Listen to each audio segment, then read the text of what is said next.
So what's important to you? Well, it's a great question. It's a great philosophical question. What's important to me?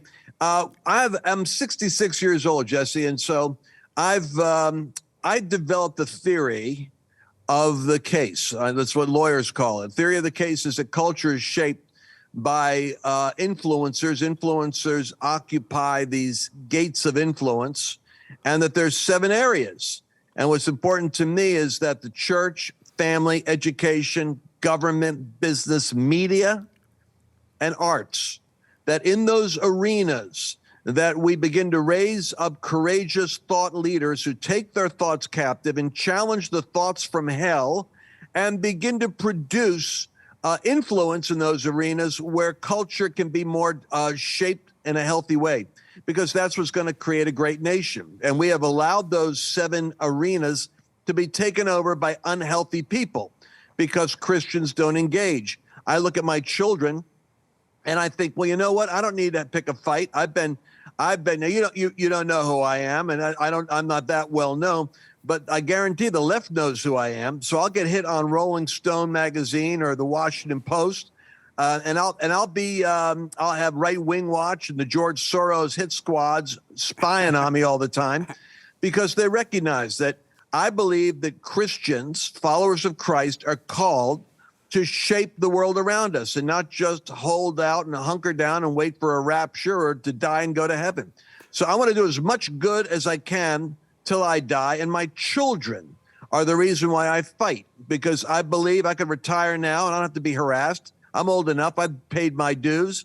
But I believe for the sake of the next generation, we've got to be more courageous. We've got to do better, because we're not winning this battle and we're losing a great nation. Yeah, that's for sure. Why are the Christian men, because if the men led the way, because the men are the light of the world, except they've been turned away from the Father right now, why are the men so afraid and so weak? It's unfortunate, isn't it? Yeah, it is. I think sin. It's so bad. Yeah. When I look at churches, now I don't know if this is so prevalent in African-American churches, but I will tell you that in white evangelical churches, they are largely feminine. And the women are the biggest tenders in the church. The men are not. And the women will make the man come to the church. But the worship focuses on intimacy, expressions, and experiences, kind of a very feminine thing, which is not that there isn't a validity to that. But I mean, if you look at the hymnology or the gospel, choir songs, there's a difference between that and the emphasis on intimacy, which is a largely feminine focus.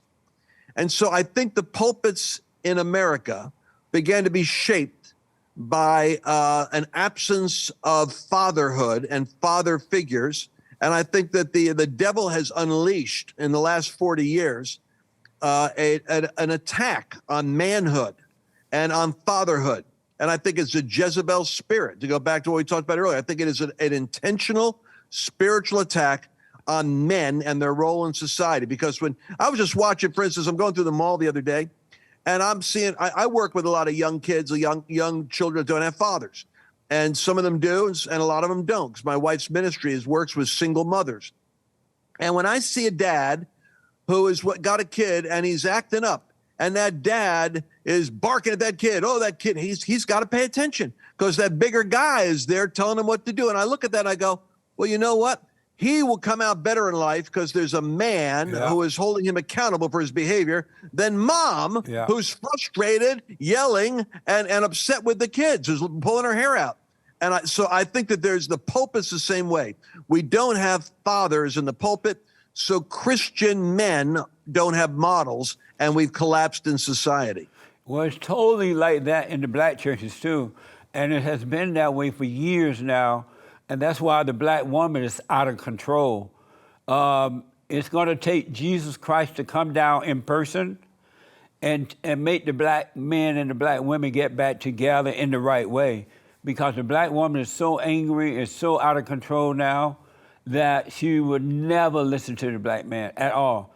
And so it's been that way for years, and that's why it's so bad.